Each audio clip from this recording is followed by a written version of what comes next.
చూడరాదు అని శాప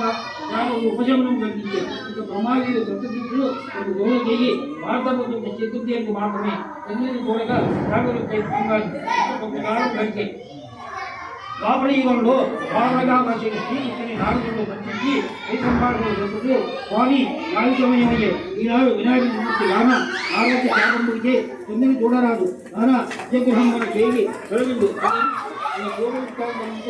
శ్రీకృష్ణుని చెప్పి నారదుడు ఒక్కలో కూడా చేయి అంత కృష్ణుడు ఆనాటి రాత్రి ఎందుకు చూడరాదని శ్రీకృష్ణుడు క్షీరప్రియ ఉంటే ఆనాటి రాత్రి ఇంటి వంట చూడదే గౌశాలను పోయి ఆలోచించు వాళ్ళను ఎందుకు కొన్నాళ్ళకు విధువంతరాలు దత్తాచించి భూమిని ఉపాసించి సమంతగలి చేరుకున్న మణిని సంపాదించి ద్వారకాపతుడు శ్రీకృష్ణ దర్శనార్థమై పోగా శ్రీకృష్ణుడు మర్యాద చేసి మణిని రాజుకి మణిన అడిగిన 8 బారుల బంగారు